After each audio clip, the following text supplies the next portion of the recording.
খেলা চলছে বিশ্বজুড়ে। ফুটবল ক্রিকেট ছাড়াও খেলা রয়েছে এক দীর্ঘ ফর্দ। শুধু ফলাফল নয়, গত আজ এবং আগামীর খেলাকে প্রেস বক্স থেকে আমরা দেখতে চাই ভিন্ন চোখে।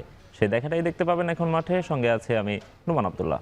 দর্শক, এতক্ষণ দেখছিলাম ক্রীড়াঙ্গনের গুরুত্বপূর্ণ খবরাখবর। আজকে এখন মাঠে আমাদের আলোচনার বিষয় ক্রিকেটীয় যুদ্ধ। আর এই বিষয়ে কথা বলতে আমাদের সঙ্গে আছেন সিনিয়র ক্রীড়া সাংবাদিক শামীম চৌধুরী। শামীম ভাই, আপনাকে স্বাগত জানাচ্ছি। শামীম ভাই, একটা কথা বলা হয় যে যুদ্ধে কখনো কেউই জেতে না। বাংলাদেশ এবং ভারত বলা চলে একটা অলিখিত যুদ্ধে জড়িয়ে গেছে, ক্রিকেটীয় যুদ্ধে জড়িয়ে গেছে। এই যুদ্ধে আসলে এখন পর্যন্ত কারা জিতলো, কারা হারলো? দেখুন, আসলে আমরা যদি ক্রিকেটিং রাইভেলিটি বলি, একসময় কিন্তু ভারত পাকিস্তানের ক্রিকেট যুদ্ধ ছিল হচ্ছে অন্য একটা স্নায়ুচাপের খেলা। কিন্তু আপনি মাঠের খেলা ছিল সেটা। হ্যাঁ, মাঠের খেলা। 2007 থেকে প্রেক্ষাপটটা কিন্তু পুরো চেঞ্জ হয়ে গেছে। 2007-এ ত্রিনিদাদে বাংলাদেশের কাছে ইন্ডিয়া হারের পরে, বিশ্বকাপ থেকে বিদায় নেওয়ার পরেই কিন্তু বাংলাদেশ ভারত ক্রিকেটটা একটা রণক্ষেত্র হয়ে, ক্রিকেটিং রণক্ষেত্র হয়ে গেছে। জি, আপনি যদি সাম্প্রতিক সময়গুলো দেখেন, এটা কিন্তু শুরুটা হয়েছে কিন্তু আর একটু বিগার ওয়েতে, সেটা হচ্ছে এই মুস্তাফিজকে ঘিরেই। আপনি যদি 2015 সালে যে আমরা হোম সিরিজ যেটা খেলাম, ফার্স্ট এবার ইন্ডিয়ার বিরুদ্ধে সিরিজ জিতেছি, ওটা প্রথম 2টা ম্যাচে কিন্তু মুস্তাফিজ 5 উইকেট এবং 6 উইকেট 11 উইকেট পেয়েছেন, তাই না? ওই সিরিজে 13 উইকেট। আপনি ওই প্রথম ম্যাচ থেকেই মুস্তাফিজ তাদের আতঙ্ক হয়ে গেছেন। এর শুরুটা কিন্তু তারা প্রথম আমাদের কাছে সিরিজ হারলো মুস্তাফিজের বোলিংয়ে। মুস্তাফিজ 3 ম্যাচের সিরিজে একটা ওয়ার্ল্ড রেকর্ড করলো, 13 উইকেট পেলো। ওই মুস্তাফিজ একটা ড্রিম বোলার আমাদের কাছে হলো, ওদের কাছেও বড় একটা আতঙ্কের নাম হয়ে গেল। সেখান থেকে কিন্তু আপনার মুস্তাফিজটাই হচ্ছে আতঙ্ক, এবং তার ফলশ্রুতিতে আমরা দেখি মুস্তাফিজ পরের বছর থেকে মুস্তাফিজ রেগুলার আইপিএলে এবং সানরাইজার্স হায়দ্রাবাদ তাকে কালেক্ট করলো, কিনলো নিলামে। এবং সেই নিলামে শুধু কেনেনি, আপনি ওই সানরাইজার্স হায়দ্রাবাদ কিন্তু আইপিএলে একবারই ট্রফি জিতেছে। সেই ট্রফি জিতেছে কিন্তু আপনার মুস্তাফিজের পারফরমেন্সেই। এবং মুস্তাফিজ 17 উইকেট পেয়েছিলেন সে আসরে, এবং ইমার্জিং প্লেয়ার হয়েছিলেন। বেস্ট ইমার্জিং প্লেয়ারের যে 20 লক্ষ রুপিও পুরস্কার পেয়েছেন। তা এইটা হচ্ছে মুস্তাফিজের শুরুটা, হচ্ছে নিজেকে শো করার শুরুটা এগেনস্ট ইন্ডিয়া, এবং পরবর্তীটা ইন্ডিয়ার সয়েলের মাঝখানে আবার একটা ঘটনাও আছে। সেটা হলো টি-20 ওয়ার্ল্ড কাপে যে এক ম্যাচে 5 উইকেট পেলো নিউজিল্যান্ড এগেনস্টে, সেটাও ইন্ডিয়ার মাটিতে এবং ইডেনে। তো সব কিছু মিলে মুস্তাফিজ এবং ইন্ডিয়া এটা একটা পরিপূরক হয়ে গেছে একটা রাইভাল বিষয়টার মধ্যে।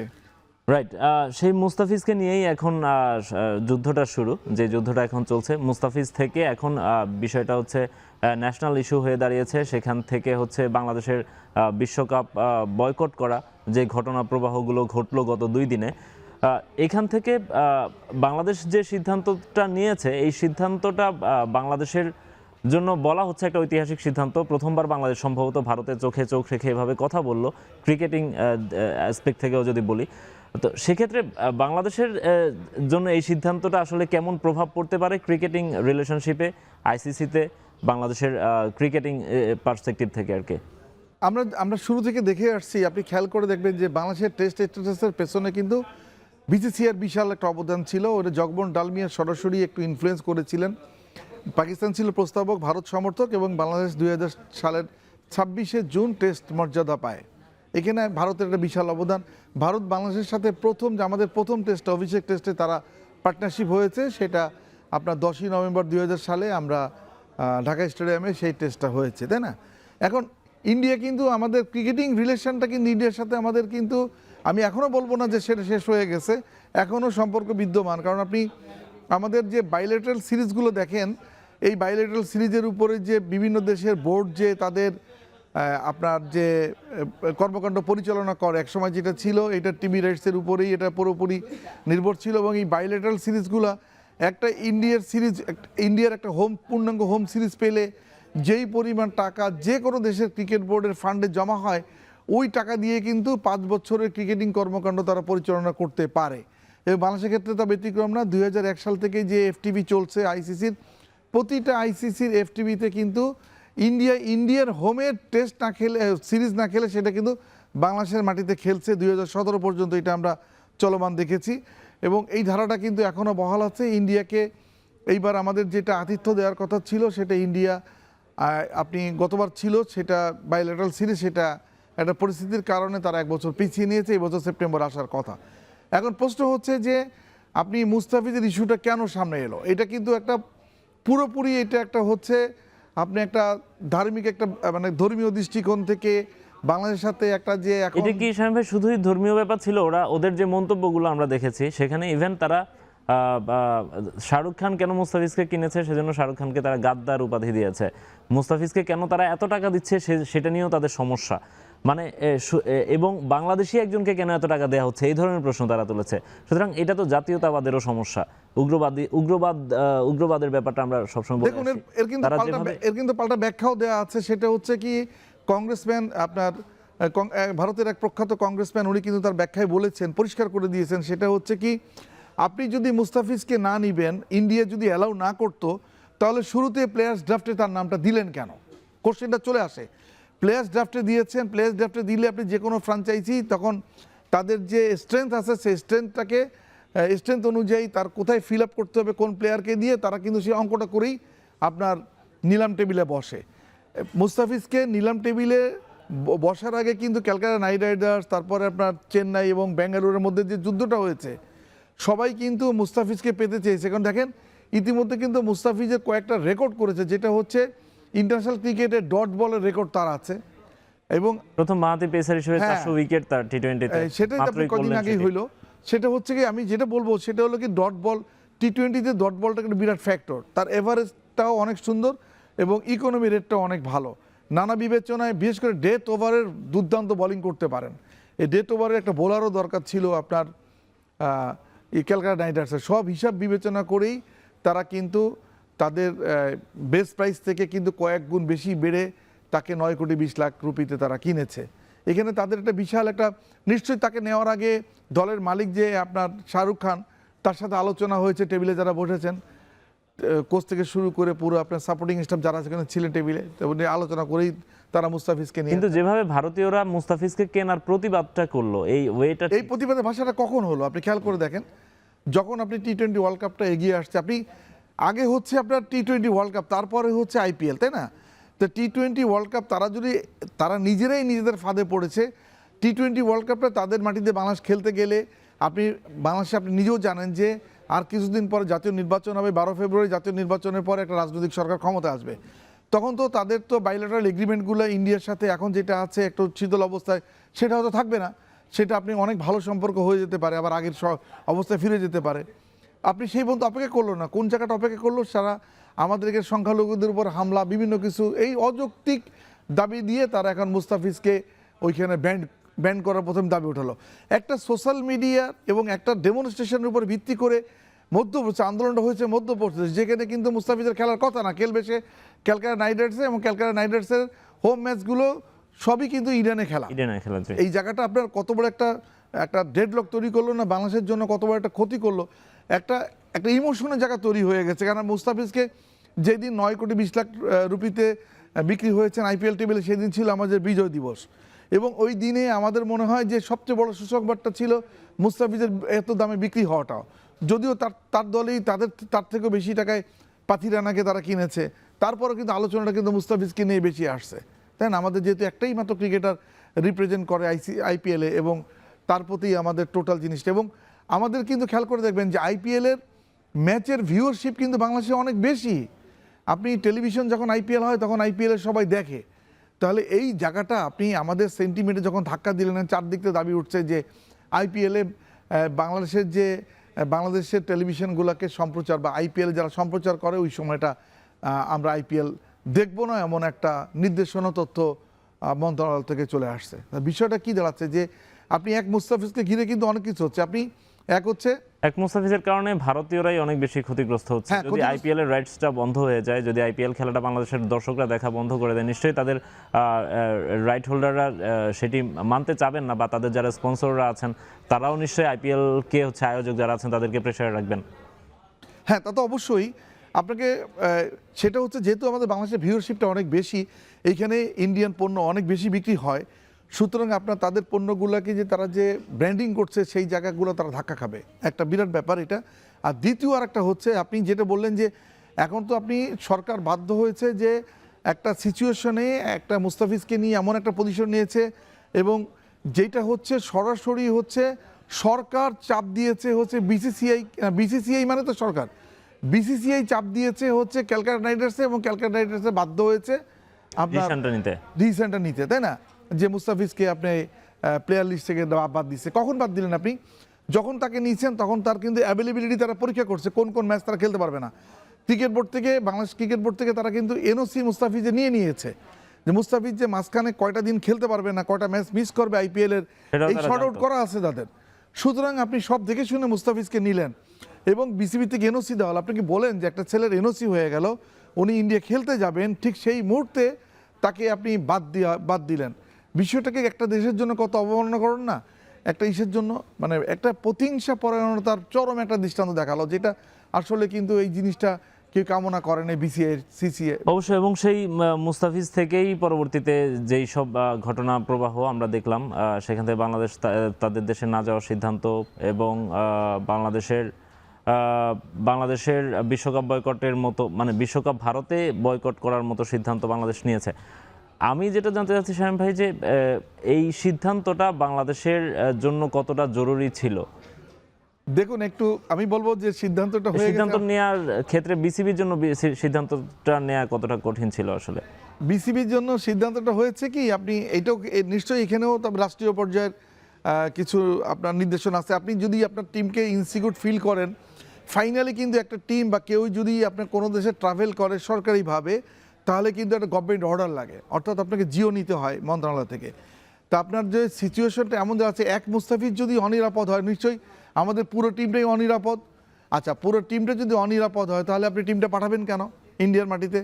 তো এই বিষয়টা কিন্তু, এই ব্যাখ্যাটা এখন ইন্ডিয়াকেই দিতে হবে বা আপনার আইসিসিকেই দিতে হবে। বিসিসিআই এবং আইসিসির গাইডে চলে গেছে, পুরো ব্যাপারটা সিকিউর করতে পারবে কিনা তারা আদৌ, আবার মুস্তাফিজের সিদ্ধান্ত তারা নতুন করে নিতে পারবে কিনা, এগুলো পুরো তাদের ব্যাপার। কিন্তু ক্ষতিটা হলো কার? দেখেন, আমি একটা শিডিউল দেখলাম যে আপনি ইডেন গার্ডেনে হচ্ছে টি-20 ওয়ার্ল্ড কাপের সব মিলে হচ্ছে 6টা ম্যাচ তারা অ্যালোকেশন পেয়েছে। এর মধ্যে 3টা ছিল বাংলাদেশের। হ্যাঁ, এর মধ্যে 3টা কিন্তু বাংলাদেশের, এবং বাংলাদেশের 3টা ম্যাচই কিন্তু, 3টা ম্যাচের মধ্যে 2টা ম্যাচ কিন্তু বড় ম্যাচ, একটা ওয়েস্ট ইন্ডিজের সাথে, একটা ইংল্যান্ডের সঙ্গে। জি। এখন খেয়াল করে দেখবেন যে এমনি হচ্ছে আপনি ভারতের আঞ্চলিক নানা শক্তির কারণে তাদের এমন একটা অবস্থা হয়েছে যে যদিও ইডেন গার্ডেন এখন তাদের সেকেন্ড লার্জেস্ট ভেন্যু, জি। তারপরও কিন্তু তারা কিন্তু সেইভাবে ট্রিটেড হয় না, তাদের ম্যাচ সংখ্যা কিন্তু বাংলাদেশের ম্যাচগুলো হলো সেখানে একটা হ্যাঁ, বড় সংখ্যক গ্যালারিতে দর্শক ব্যাপারটা হচ্ছে থাকে। যেহেতু একটা বাঙালি অধিষ্ঠিত জায়গা, সেখানে আপনার নানা কালচারের লোক থাকেন এবং তাদের খেলার সুযোগ টি-20 ওয়ার্ল্ড কাপে বাংলাদেশের ম্যাচকে ঘিরে একটা আমাদেরও এবং বাংলাদেশ থেকে দর্শকদের জন্য যাওয়া একটু সেখানে যাওয়ার সুবিধার একটা হয়। সুযোগ থাকে, তাই না? সবকিছু মিলে কিন্তু এই জায়গায় আপনি ইডেন গার্ডেনে একটা নতুন একটা আবহ তৈরি হবে এমন ধারণা আমরা পোষণ করছিলাম। সেই জায়গায় ধাক্কা খেলো ইডেন গার্ডেন। সেটাই। শামীম ভাই, আমরা আপনার কাছে আবার আলোচনায় ফিরবো, তার আগে ছোট্ট একটা বিরতি নিব। এখন মাঠে নিচ্ছে একটা বিরতি, ফিরছি একটু পরেই।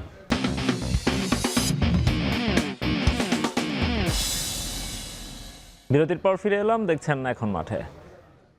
সবচেয়ে মজবুত আরএফএল ল্যাডার, যা 6061 গ্রেড অ্যালুমিনিয়ামে তৈরি। শক্তিশালী এমএস ক্রসবার নিশ্চিত করে সর্বোচ্চ নিরাপত্তা। RFL ladder. শ্যাম ভাই, আমরা বলছিলাম যে বাংলাদেশের এই যে ফিজ থেকে বাংলাদেশের নিরাপত্তার যে কনসার্নটা তৈরি হয়েছে, ভারতকে নিয়ে কেন এই কনসার্নটা তৈরি হয়েছে, তার বেশ কিছু ইভেন্টও কিন্তু এর আগে হয়েছে। আমরা দেখেছি যে ভারত যদিও ক্রিকেটের সবচেয়ে বড় দেশ, বাণিজ্যিকভাবেও তারা বেশ সফল দেশ, স্টিল আপনি দেখবেন যে ভারতে কিন্তু সবসময়ই কিছু না কিছু ঘটনা ঘটে। আমি যদি কয়েকটা ঘটনার কথা বলি, আমরা এখানে দেখতে পাচ্ছি যে গত বছরও ভারত যে বিশ্বকাপটা অ্যারেঞ্জ করেছে, নারী বিশ্বকাপ, সেখানেও আমরা দেখেছি অস্ট্রেলিয়ান দুজন নারী ক্রিকেটার সেখানে হ্যারাসমেন্টের শিকার হয়েছেন।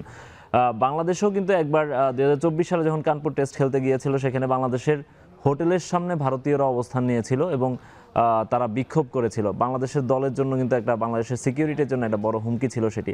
শুধু যে বহিরাগত দলগুলো এমন না, আমরা দেখেছি ভারতের নিজস্ব ক্রিকেটাররাও বিভিন্ন সময়ে ভারতীয়দের দ্বারাই আক্রমণের শিকার হয়েছেন। আমরা ভারতের ন্যাশনাল টিমের ক্রিকেটার ছিলেন পৃথ্বী শ, তিনি সেলফি তুলতে অস্বীকৃতি জানিয়েছিলেন, সেজন্য তার উপর হামলা চালায় কয়েকজন যুবক এবং তার গাড়ি ভাঙচুর করা হয়, তার গায়ের উপরও হামলা করা হয়। সো ভারতীয়দের এই ধরনের উগ্রবাদের নমুনা কিন্তু বেশ আছে। সুতরাং বাংলাদেশ যে সিদ্ধান্তটা নিয়েছে বা নিরাপত্তার যে বিষয়টির ব্যাপারে তারা উদ্বেগ জানিয়েছে, এই ব্যাপারে তো মোটামুটি মানে কারো থাকার সুযোগ নাই, যে মানে কনফিউশন থাকার সুযোগ নাই যে ভারত আসলে অনিরাপদ দেশ। দেখুন, এটা কিন্তু আমরা কিন্তু ইন্ডিয়ান গভর্নমেন্টের থেকে এখনও কিন্তু কোনো ক্লিয়ার সিনারিওটা আমরা পাই নাই। তারা এখন বিসিবি যেটা করেছে সেটা হলো আইসিসির কাছে অ্যাপ্লাই করেছে তারা ভেন্যু শিফটের ব্যাপারে। দেখেন ভেন্যু শিফট হলে কি হবে, আপনার যদি সর্বসম্মতভাবে আইসিসি সিদ্ধান্ত নেয় বিসিবির এই আবেদনটাকে তারা গৃহীত হয়, তাহলে আপনার ম্যাচগুলো শিফট হয়ে চলে যাবে শ্রীলঙ্কায়, তাই না? অর্থাৎ আমরা যে ভারতের মাটিতে 4টা ম্যাচ খেলতাম গ্রুপ রাউন্ডে, সেই ম্যাচগুলো সে হবে না সেখানে।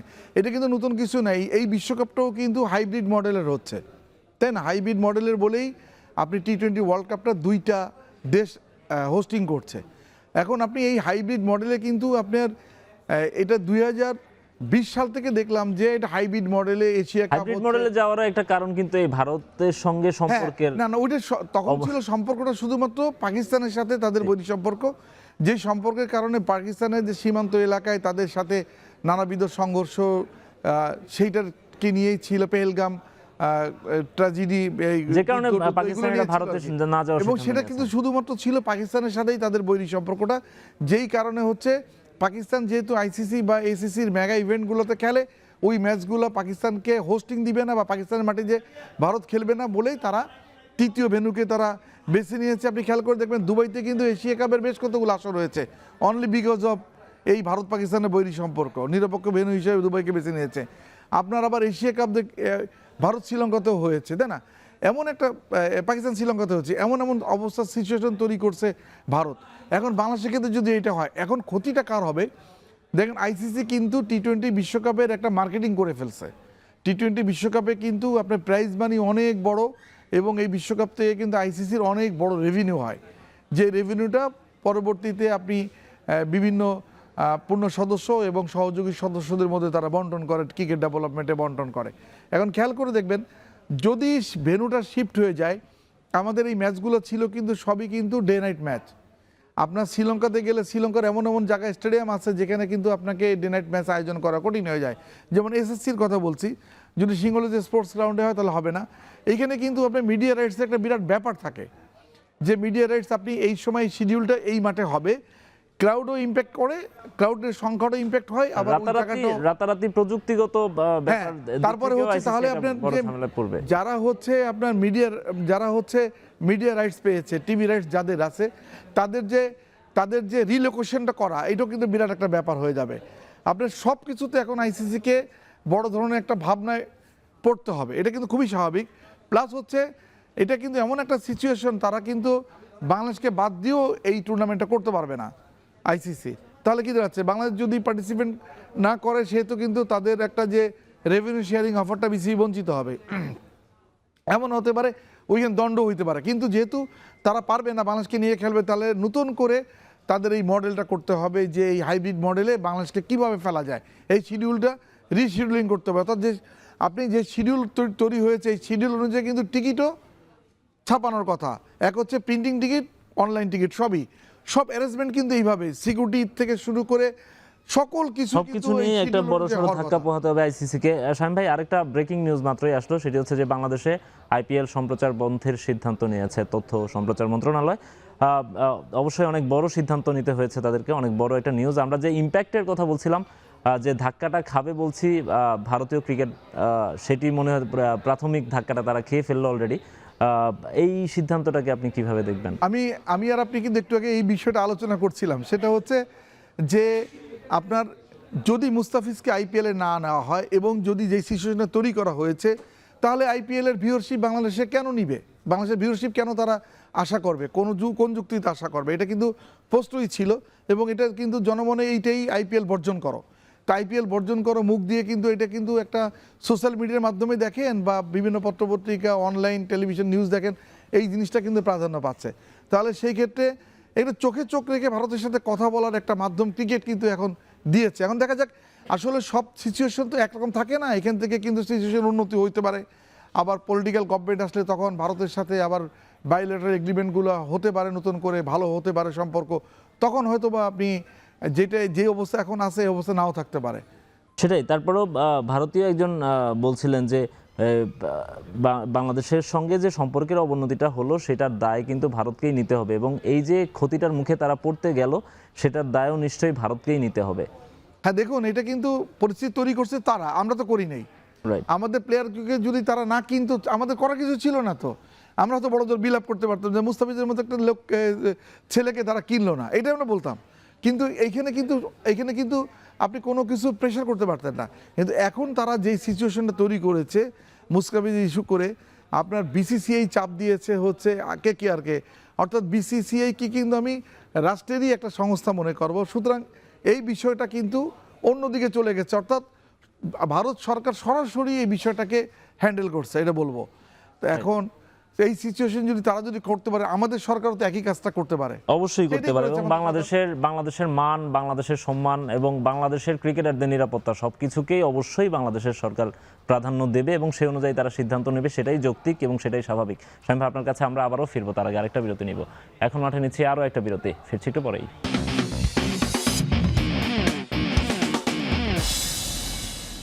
বিরতির পর ফিরে এলাম, আপনারা দেখছেন এখন মাঠে। শামীম ভাই, একটু আগে আমরা বলছিলাম যে IPL বাংলাদেশের সম্প্রচার বন্ধ হয়েছে, নিশ্চয়ই এর কারণে BCCI ক্ষতিগ্রস্ত হবে। বাংলাদেশ যদি T20 বিশ্বকাপ খেলতে না যায় ভারতের, সেক্ষেত্রেও তাদেরকে একটা ক্ষতির মুখে পড়তে হবে। বিশেষ করে বাংলাদেশের ম্যাচগুলো কলকাতায় দেওয়ার আমার মনে হয় একটা বড় কারণ হচ্ছে কলকাতা যেহেতু বাংলা ভাষাভাষী মানুষজন আছেন, সেখানে বাংলাদেশের মানুষজন গেলে তাদের দর্শকরা বা গ্যালারিতে দর্শক থাকেন প্রচুর, বাংলাদেশের এই ম্যাচগুলো সেল করা সুযোগটা থাকে তাদের বেশি। এই আর্থিক দিকগুলো বিবেচনা করেই তো নিশ্চয়ই বাংলাদেশের বেশিরভাগ ম্যাচ সেখানে দেওয়ার কথা। তো বাংলাদেশ যদি না যায় সেক্ষেত্রে তাদের নিশ্চয়ই এটা বড় আর্থিক লস হবে। অ্যাট দ্য সেম টাইম গতকাল BCCI এর একজন কর্মকর্তা বলে দিয়েছেন যে বাংলাদেশে বাইলেটারাল সিরিজ খেলতে ভারতের আর আসার সম্ভাবনা খুবই কম। যদি তারা গভর্নমেন্টের পারমিশন না পান সেক্ষেত্রে তাদের আসার সম্ভাবনা খুবই কম না, গভর্নমেন্টের পারমিশন না পেলে তারা আসবেনই না। তো সেক্ষেত্রে বাংলাদেশে একটা বড় সড়ো আর্থিক সংকটে পড়তে যাবে, কারণ বাংলাদেশ ভারত সিরিজগুলো সেল করা বাংলাদেশের জন্য একটু সহজ। তো এই যে দুই দেশ কেমন আর্থিক ক্ষতির মুখে পড়তে পারে, এর প্রভাবটা কি কতদূর গড়াবে? দেখুন, আমি প্রথমে বলবো হচ্ছে এটা হচ্ছে ICC T20 ওয়ার্ল্ড কাপের যে মার্কেটিংটা, এটা একটা বড় ধরনের একটা ধাক্কা খাবে। একটা ধাক্কা তো অলরেডি খাওয়ার একটা প্রক্রিয়াই চলছে। আর একটা আপনি বললাম যে একটু আগে যে টোটাল রিশিডিউলিং করলে আপনার মিডিয়া রাইটস থেকে শুরু করে সকল কিছুতেই আপনার একটা ইম্প্যাক্ট পড়বে একটা। কিন্তু এটা কিন্তু বৃহত্তর স্বার্থে কিন্তু যদি আপনি ভাবেন, যদি এই ডিপ্লোম্যাটিক রিলেশনটা যদি বরফ না গলে, ক্রিকেটিং রিলেশনটা যদি বরফ না গলে, তাহলে কিন্তু ক্ষতিটা আমাদের বেশি হবে। আমি কেন বলবো এই কথাটা, যে আপনি যেটা বললেন যে গতবার কিন্তু তাদের একটা শিডিউল ছিল তাদের বাংলাদেশে আসার, তারা সেটা ক্যান্সেল করে এইটা এই বছরের সেপ্টেম্বরে নিয়েছে, যেটা 3টা ওয়ানডে 3টা T20 খেলার কথা আমাদের সয়েলে। সেটা যদি না হয় তো ক্রিকেট বোর্ড যে আপনার একটা বড় ধরনের রেভিনিউ থেকে বঞ্চিত হবে। মিডিয়া রাইটস অনেক বেশি টাকা বিক্রি হয়, প্লাস হচ্ছে একটা ইন্ডিয়া সিরিজকে সামনে রেখে কিন্তু আপনার যে গ্রাউন্ড রাইটস, তারপরে হচ্ছে ইন স্টেডিয়া রাইটস, টোটালটাই অনেক বেশি বিক্রি হয় অনেক টাকায়। এই জায়গাটা কিন্তু একটা ধাক্কা খাবে বাংলাদেশ ক্রিকেট বোর্ড, এবং যে আমাদের যে সম্প্রচার কর্তৃপক্ষ আছে তারাও একটা ধাক্কা খাবে তাদের বাণিজ্যিক দিক থেকে।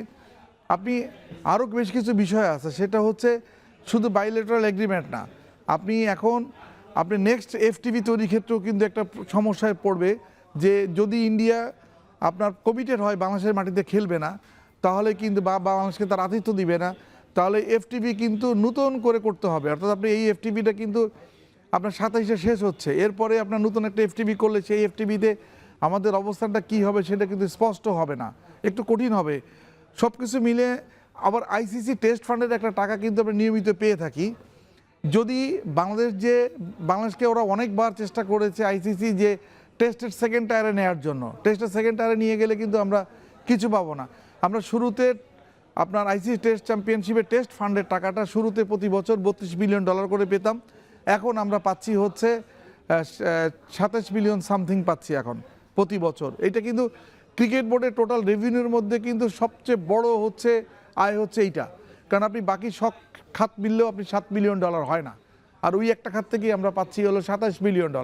তো খেয়াল করে দেখবেন যে এখন ক্রিকেটিং রিলেশনটা আমিও আশা করব যে দ্রুত এইটা সংকটটা নিরসন হোক, মুস্তাফিজেও IPL-এ খেলার আবার সুযোগটা তৈরি হোক। মুস্তাফিজের IPL-এ খেলার সুযোগটা মনে হয় শামীম ভাই আর নেই, কারণ বাংলাদেশ ক্রিকেট বোর্ড গতকালই জানিয়ে দিয়েছে যদি IPL তাকে আর চায়ও তা BCB তাকে আর ছাড়পত্র দিবেন না। এটা হচ্ছে আপনি এখন BCBর এখন কথা, যদি আমি বারবার বলছি না একটা কথা, সেটা ডিপ্লোম্যাটিক রিলেশনটা যদি নতুন করে আপনার এটা যদি জটটা কেটে আবার যদি নতুন নতুন কোনো কিছু দেখা যায় তাহলে কিন্তু উত্তরণের উপায় আছে। উপায় আছে কেন?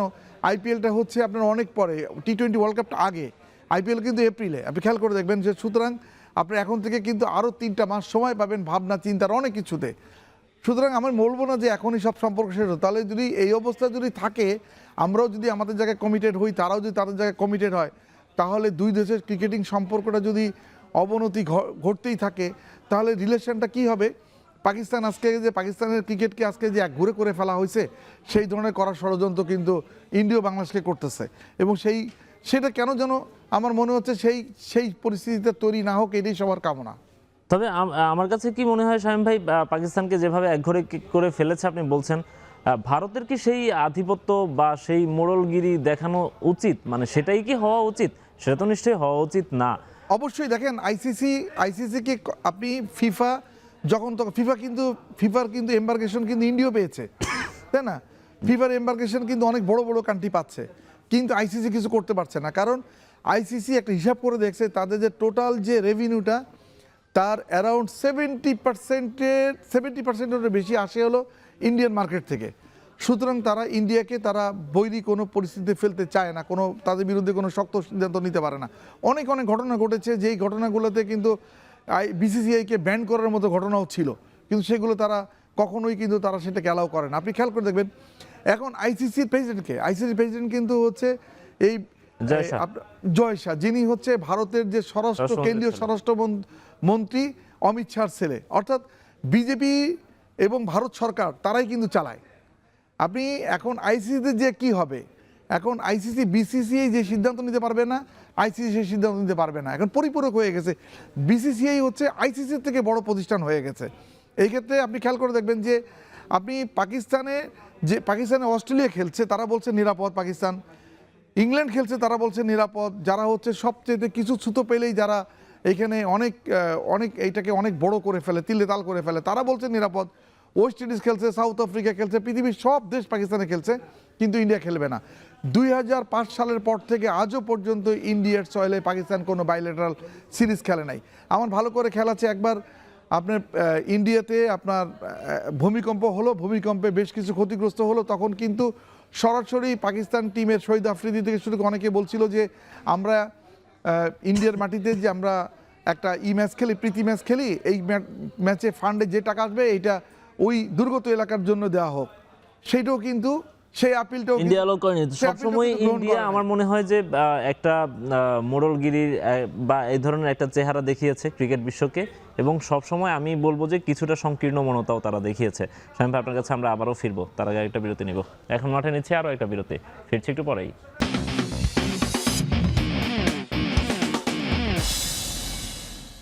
বিরতির পর ফিরে এলাম আরও একবার, আপনারা দেখছেন এখন মাঠে। শামীম ভাই, আমরা কথা বলছিলাম বাংলাদেশ ভেন্যু পরিবর্তন করতে চেয়েছে। আমরা বিশ্বকাপে এর আগে অনেকবার এই ধরনের ঘটনা, অনেকবার না, 2বার এই ধরনের ঘটনা দেখেছি। 1996-এ এবং 2003 সালে যখন হচ্ছে শ্রীলঙ্কায় খেলা হয়েছিল, এবং এর আগে যখন হচ্ছে জিম্বাবুয়ে কেনিয়াতে খেলা হয়েছিল 2003, এর আগে 1996 সালে আমরা দেখেছি শ্রীলঙ্কায় খেলা হয়েছিল। ওই দুটো টুর্নামেন্টেও কো-হোস্ট ছিল, সে কারণে হচ্ছে আইসিসি সেভাবেই খেলিয়ে নিয়ে যায়। অন্য যে দলগুলো হচ্ছে সেখানে যায়নি, তাদেরকে হচ্ছে ওয়াক ওভার দেওয়া হয়েছিল আমরা যতদূর জানি। তো এইবার তো বাংলাদেশের জন্য যদিও সেই সুযোগ নেই, কারণ বাংলাদেশের সবগুলো ম্যাচই ভারতে। তারপরেও যেহেতু আগে এই ধরনের ঘটনা ঘটেছে, বাংলাদেশ নিশ্চয়ই দাবি করতে পারে যে যেহেতু আগেও এই ধরনের ঘটনা আছে, আমরাও চাই এবং বাংলাদেশের তো লেজিটিমেট কনসার্নের বিষয় আছেও। দেখুন, আপনার যে ফিগারটা দেখাচ্ছেন, আমার এটা নিয়ে আমরা রিপোর্ট লিখেছি, সেটা হচ্ছে যে তখন তো ক্রিকেট কিন্তু অ্যাম্বুশ মার্কেটিং ছিল না বলে খুব বেশি ইম্প্যাক্ট পড়ে নাই। অস্ট্রেলিয়া এবং ওয়েস্ট ইন্ডিজ শ্রীলঙ্কা যায় নাই, লাভটা হয়েছে কিন্তু শ্রীলঙ্কা কিন্তু ওয়ার্ল্ড কাপে চ্যাম্পিয়ন হয়েছে। মানে তারা কিন্তু বাই পেয়ে আপনার মানে জাস্ট অকবর পেয়ে তারা কিন্তু তাদের নির্দিষ্ট অভিষ্ট লক্ষ্যে তারা পৌঁছে গেছে, তাই না? এইখানে আপনি 2003-এ যে ইংল্যান্ড এবং নিউজিল্যান্ডের যেটা হয়েছে, এইখানেও কিন্তু তারাও কিন্তু বাধাগ্রস্ত হয়েছে। সে জিম্বাবুয়েতে যায়নি, কারণটা ছিল হচ্ছে যে ভূমি সংস্কার আইন করেছিল রবার্ট মুগাবে। ভূমি সংস্কার আইনের ফলে যারা শ্বেতাঙ্গদের সম্পত্তিগুলো আপনি কৃষ্ণাঙ্গরা পেয়েছে, এই শ্বেতাঙ্গদের পক্ষে লড়াই করতে যে আপনার ইংল্যান্ড যায়নি সেখানে খেলতে। ইভেন আপনার জিম্বাবুয়ে টিমে তখন যে গ্রাউন্ড ফ্লাওয়ার 2 দুই ভাই খেলতো, তারা পর্যন্ত ব্ল্যাক রিবন পরে খেলেছে এবং তারা জিম্বাবুয়ের মাটিতে তারা খেলে নাই। মানে অদ্ভুত ব্যাপার না? এবং তারা কিন্তু ওই ওয়ার্ল্ড কাপ থেকেই পরবর্তীতে আপনার ওইখান থেকে ইংল্যান্ডে চলে গেছে তারা আশ্রয় নেয়, যেহেতু ওই শ্বেতাঙ্গরা কিন্তু বেশিরভাগই বাই বর্ণ হচ্ছে, তাদের জন্মসূত্রে তারা ইংলিশ নাগরিক, এই তারা জিম্বাবুয়ে সেটেল, নানা কারণে তারা পরে পুরো জিম্বাবুয়ে ক্রিকেটের কাঠামোটা নষ্ট হয়ে যাই হোক, গেছে। কিন্তু এই ধরনের উদাহরণ আছে যে বিশ্বকাপ ক্রিকেটের নিরাপত্তা ইস্যুজ ছিল বা অন্যান্য ইস্যুজের কারণে হচ্ছে ভেন্যু পরিবর্তনের যে উদাহরণ আছে, আমরা এইটি দেখানোর উদ্দেশ্য হচ্ছে বাংলাদেশের জন্য এটা একটা গ্রাউন্ড তৈরি করে নিশ্চয়ই, যে হ্যাঁ আমরাও এই ধরনের, মানে বাংলাদেশ যে দাবিটা জানাচ্ছে সেই দাবির পক্ষে নিশ্চয়ই এটা একটা বড় উদাহরণ। দেখুন এখন বাংলাদেশ যেমন দাবি করছে, আরেকটা ব্যাপারটা আমি শঙ্কার একটা জায়গা দেখছি। দেখেন আপনার কিন্তু আগামী বছরে এশিয়া কাপ হওয়ার কথা, এটা কো হোস্ট বাংলাদেশ ইন্ডিয়ার সাথে এশিয়া কাপ আয়োজন করবে। আর হচ্ছে 2031 সালে কিন্তু আমাদের মেগা ইভেন্ট হওয়ার কথা ইন্ডিয়ার সাথে ওয়ার্ল্ড কাপের, সেটা আমার কো হোস্ট। আপনি এই দুইটা মেগা ইভেন্ট আছে, এই দুইটা মেগা ইভেন্ট বিশেষ করে মানে যেহেতু আগামী বছর এশিয়া কাপ আছে, এইটা খুবই দ্রুত একটা সিদ্ধান্তের ব্যাপার চলে আসবে। এখানে আমরা কি কো-হোস্ট করতে পারবো কি না, অনেকদিন পরে আমরা কিন্তু 2016 পরে এশিয়া কাপের কোনো আসর আমরা আয়োজন করতে পারিনি, একটা আমাদের জন্য সুযোগ আছে সামনে এইটা। প্লাস হচ্ছে আমরা 2011 সালে যে ইন্ডিয়া এবং শ্রীলঙ্কার সাথে যে আমরা ওয়ার্ল্ড কাপের হোস্টিং করেছি, সেখানে আমরা ম্যাচ পেয়েছিলাম 8টি, কিন্তু এখন ইন্ডিয়ার সাথে সরাসরি আমরা যেটা বিট করে যে আমরা ওয়ার্ল্ড কাপের 2031 ওয়ার্ল্ড কাপটা পেয়েছি, এই উপলক্ষে আমাদেরকে ব্যাপক কাজ করতে হবে, এই নতুন নতুন স্টেডিয়াম বানাতে হবে, রেনোভেশন করতে হবে, অনেক বিগেস্ট ইসে আসবে, অনেক বড় বড় টিম এখানে খেলতে আসবে। যার পিছনে হচ্ছে ওই ম্যাচ সংখ্যা কিন্তু আর 8-এ সীমাবদ্ধ থাকবে না। ওইখানে যদি আপনার বিশ্বকাপে 54টা ম্যাচ হয়, 14 দলের বিশ্বকাপ, ওইটা 54টা ম্যাচ হয়, তাহলে কিন্তু আমরা অ্যাটলিস্ট 14টা ম্যাচ পাবো, আমার ধারণা আর কি। এই বিষয়গুলো এবং একটা 14টা ম্যাচের ম্যাচ ফির বাইরেও কিন্তু আইসিসির একটা যে হোস্টিং ফি আছে, অনেক কিছু আছে, যেটা আপনি ধরেন এক আসর থেকে আপনি 1000 কোটি টাকার মালিক ক্রিকেট বোর্ড হতে পারবে, এমন একটা সম্ভাবনা আছে। সেই সম্ভাবনার জায়গাটা ধাক্কা খায় কিনা, এটাও শঙ্কার ব্যাপার। অবশ্যই শামীম ভাই, আমরা শুরুতেই বলেছিলাম যে যুদ্ধে কখনোই কেউই জেতে না, দুই পক্ষকেই আসলে আলটিমেটলি অনেক বড় ক্ষতির মুখে পড়তে হয়। আমরা শেষও করতে হচ্ছে এই ধরনের কথাই। আমরা মনে করি না যে এখান থেকে আসলে কারো জেতার সুযোগ আছে। আমরা আশা করব বা আমরা দেখতে চাই আর কি এই যুদ্ধ শেষ পর্যন্ত কতদূর গড়ায়। আপনাকে অসংখ্য ধন্যবাদ আমাদেরকে এখানে সময় দেওয়ার জন্য। শেষ করছি এখন মাঠের আজকের আয়োজন।